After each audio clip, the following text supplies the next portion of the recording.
time for the first team. Who wants to go first? Who? Very nice. Do you guys want to come up? Okay, I'm going to help. Can I have everyone's attention? Our first team is going. Right.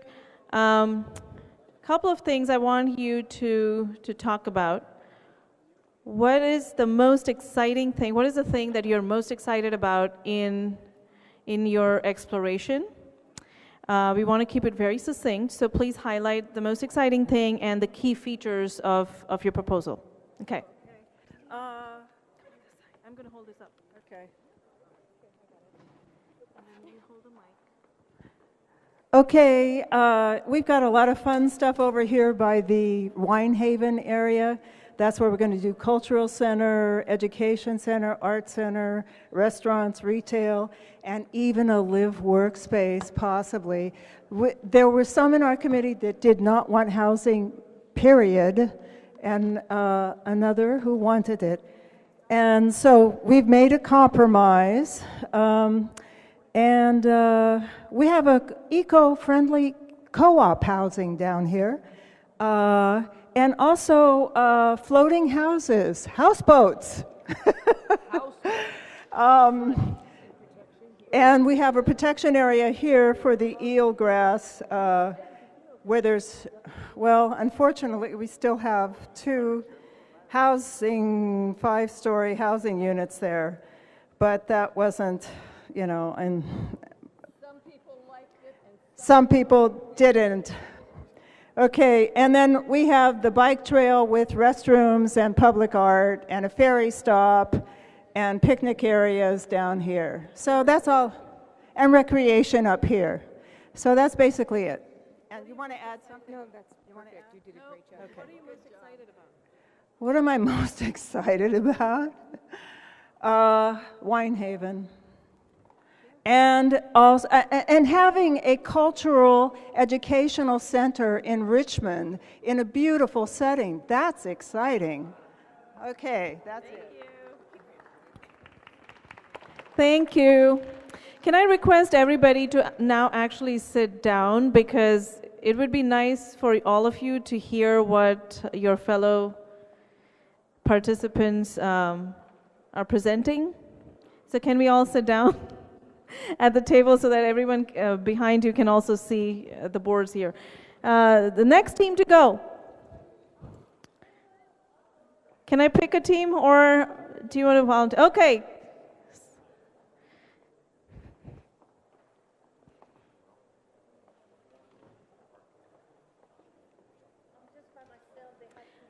Okay, I'm going to help you.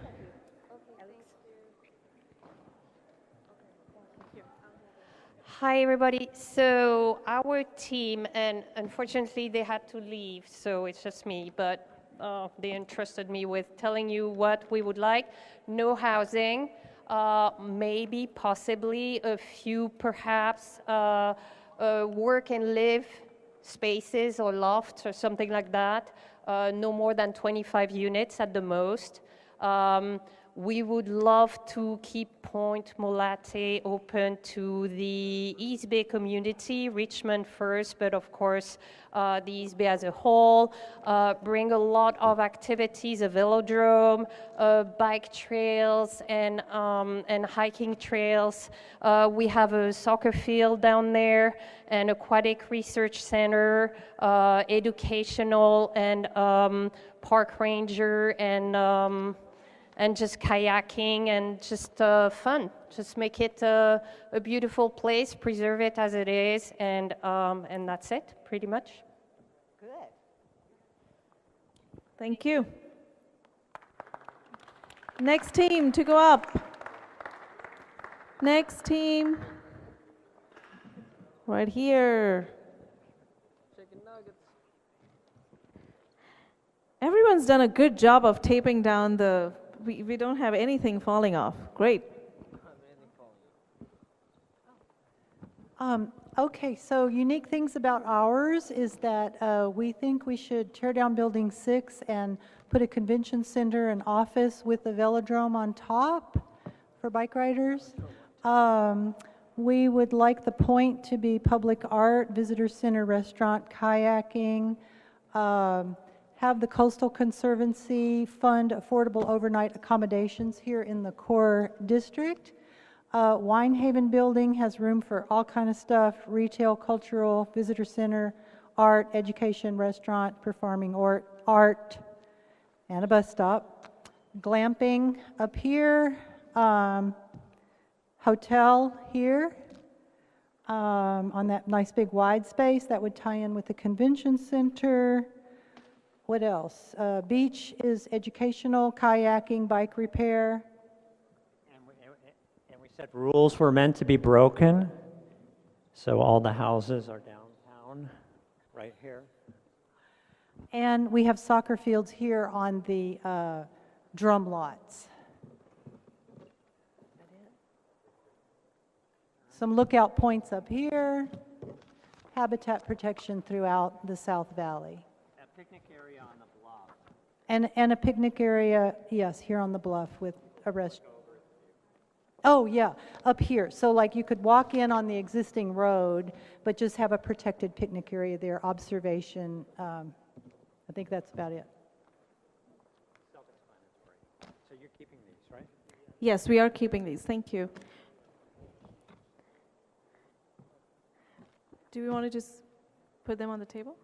Okay. Next team.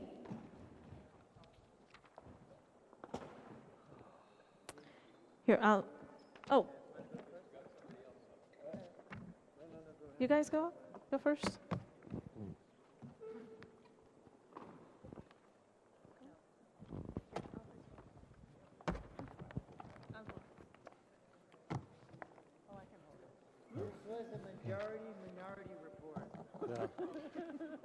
Well, we took the approach of trying to find a home for 670 units.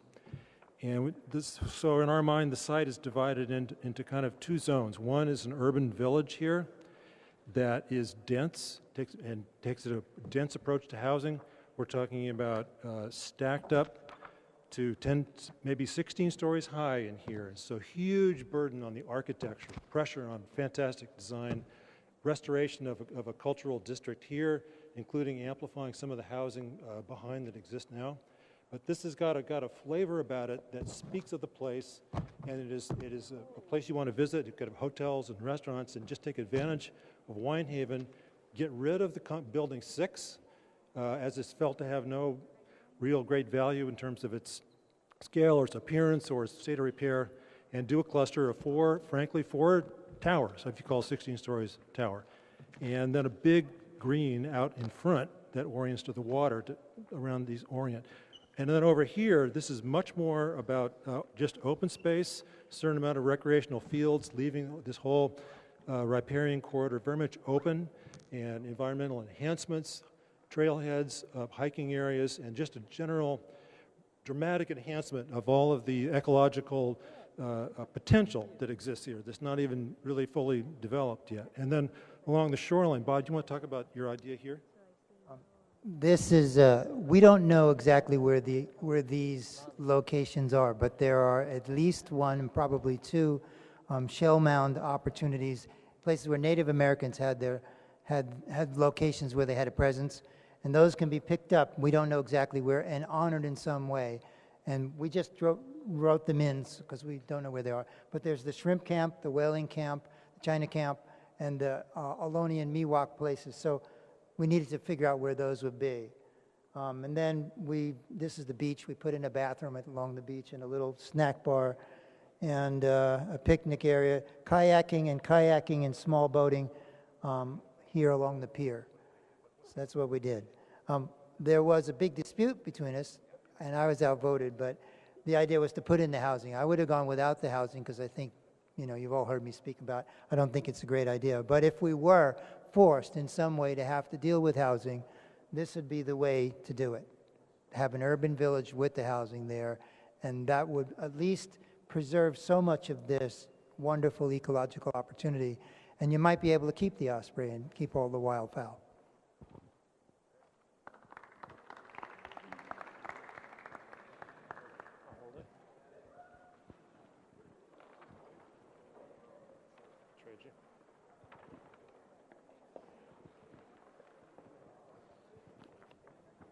Thank you. That's okay. First thing I noticed is to actually get to 670 units, you really have to fill up almost all of the available space with relatively high density housing. So I have tried to get to 670, and as a result, this is high density, very high density, very high density, very high density, and low density. I'm not saying I would like that to be what I see, but to actually get to 670, that's what I had to do. This would be all cultural, shops, artisans, recreation area, kind of big multi-use building, not necessarily the building that's there now. More recreation, and I didn't have time to do anything else really. But this would all be trails and... Thank you. Cool. Mm-hmm.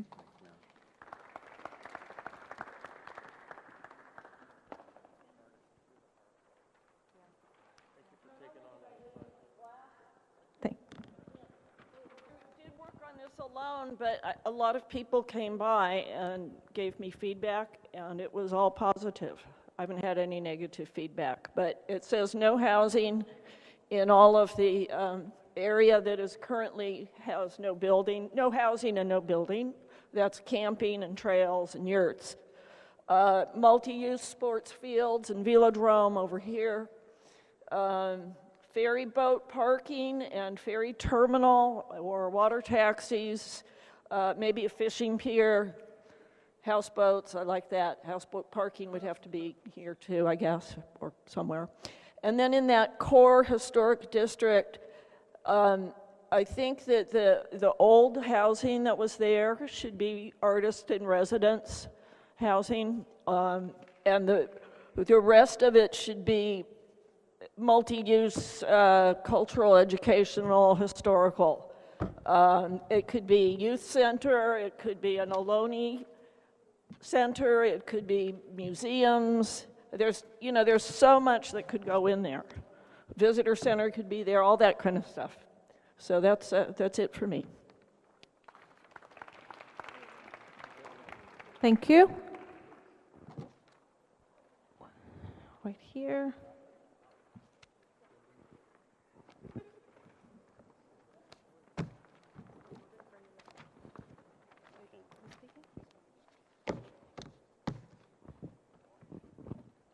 All right.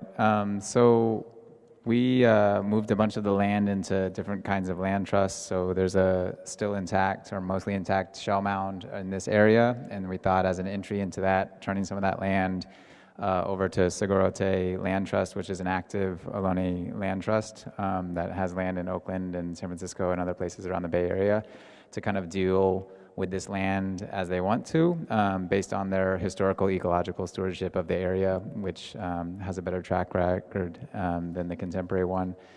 And then kind of focusing a lot of the housing in the back end here, building up high density, and really thinking about how this prioritizes local businesses, business incubation, employment policies around local hire, formerly incarcerated, so on and so forth.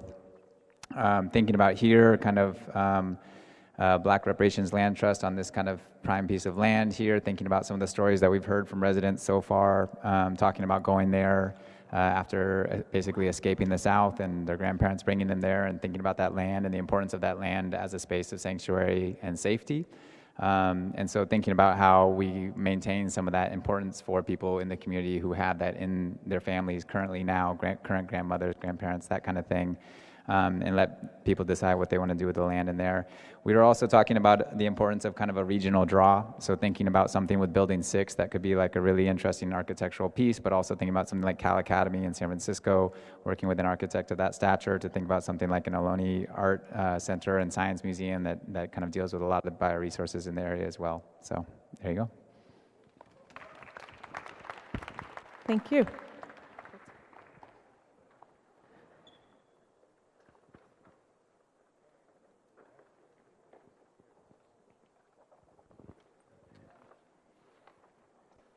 Okay, sometimes I hear what some people said, and I thought, well, why didn't we think of that? But this is what we did think of.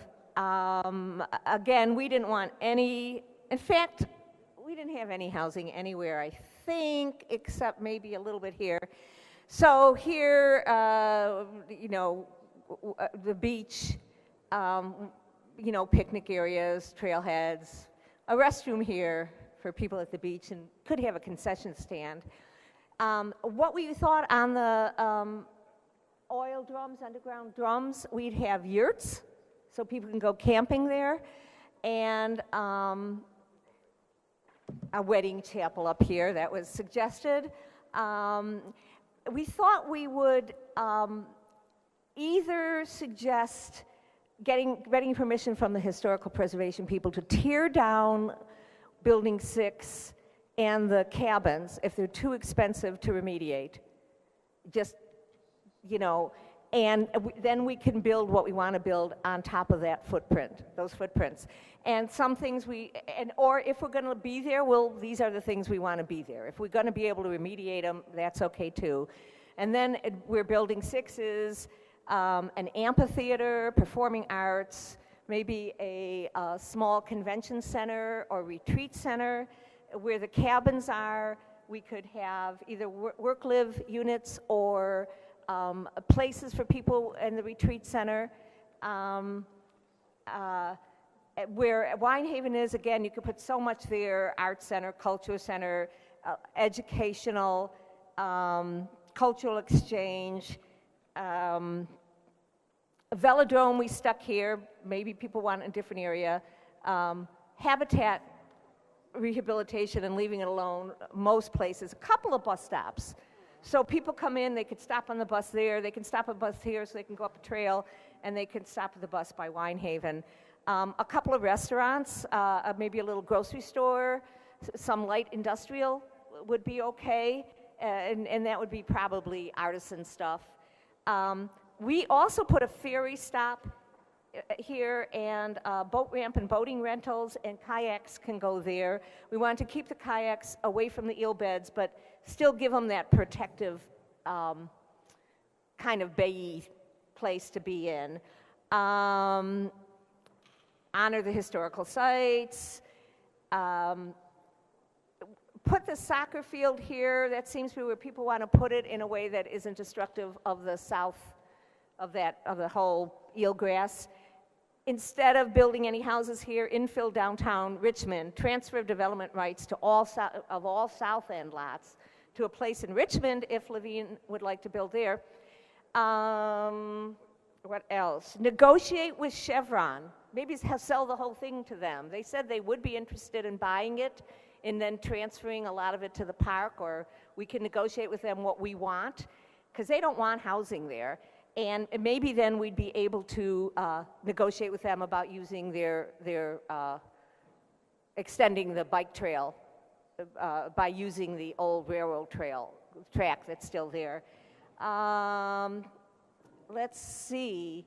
The last thing is, and I'm not sure where we want a picnic areas, but I'm not sure where we want to put the science. But I do think that we should have an ecology center, you know, for the youth to come to and for big people to come to. And interns, people can come and study, you know, from different colleges and stuff.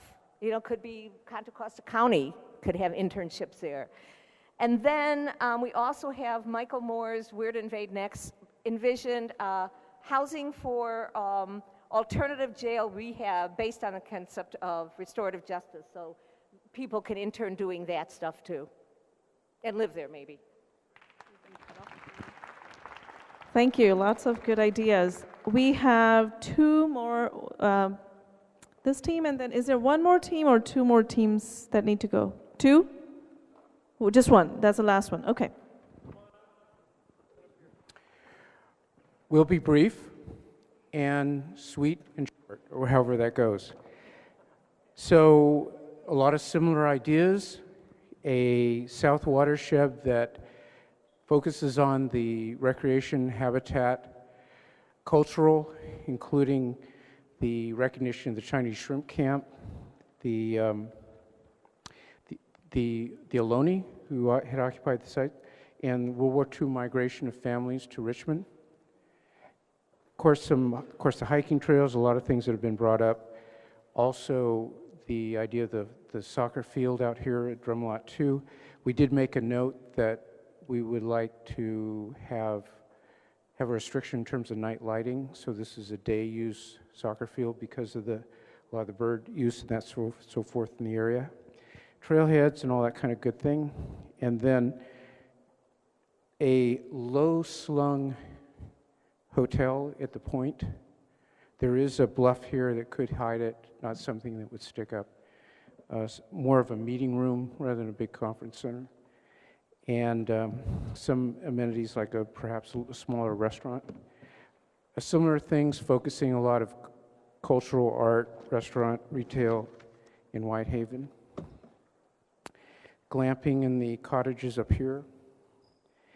And as far as what we did look at is reusing Building 6, at least the shell, with some tiered back houses. So this would be our apartments, which would be 150 here.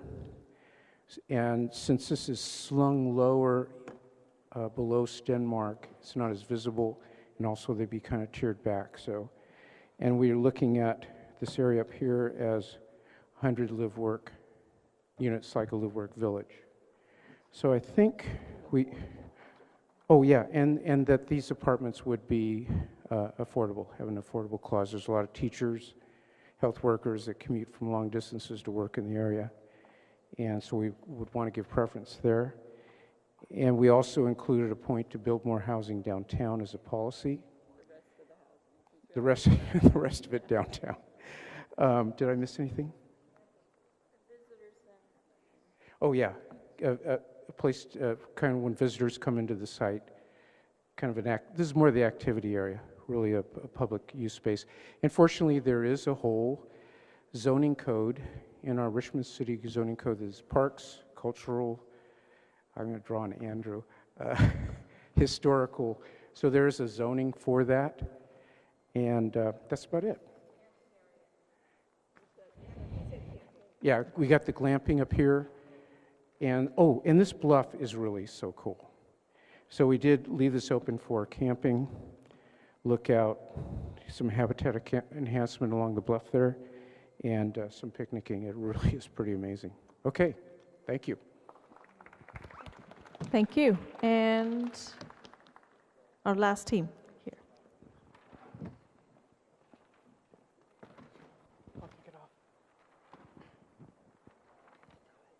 Good evening. Last but not least. So our concept was called Honor History.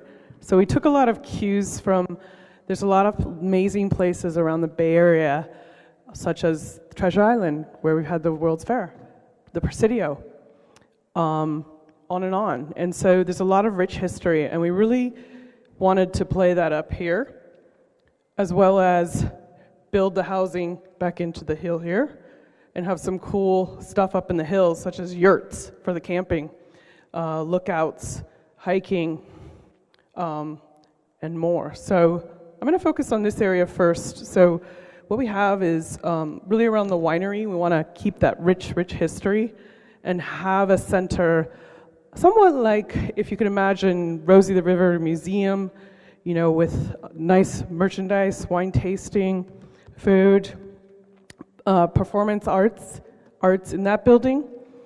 We wanted to make the winemaker's house an actual restaurant and landmark. We have a bus stop here. We want to definitely preserve these homes like Presidio. They're very special. So wanted to rehab those.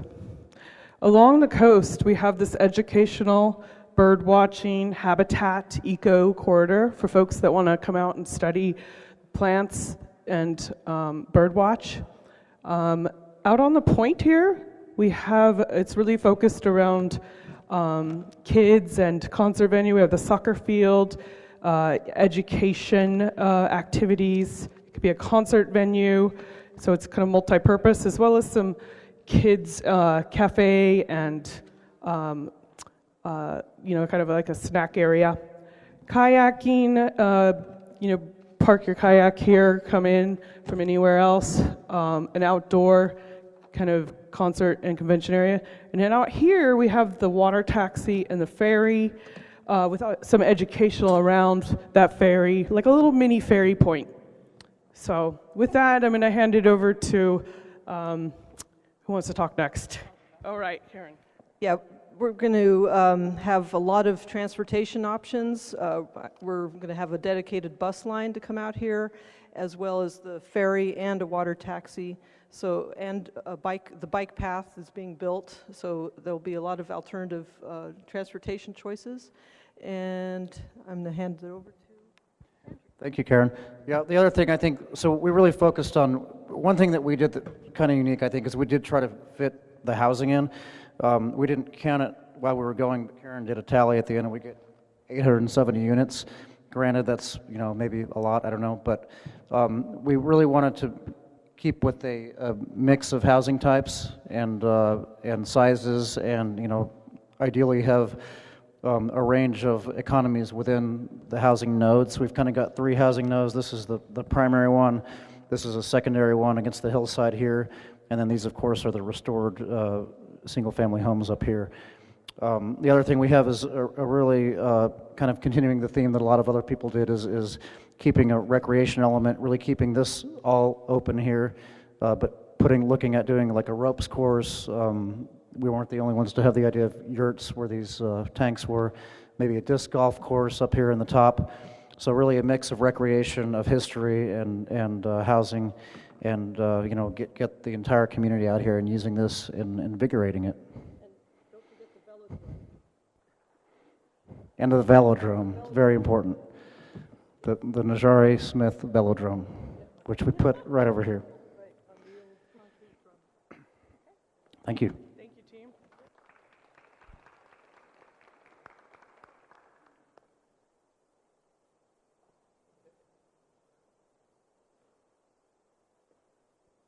Thank you, everyone. First of all, I want to commend everyone for hanging here with us until this late hour. It is not easy to be in a confined space for 5 hours with a bunch of crazy consultants.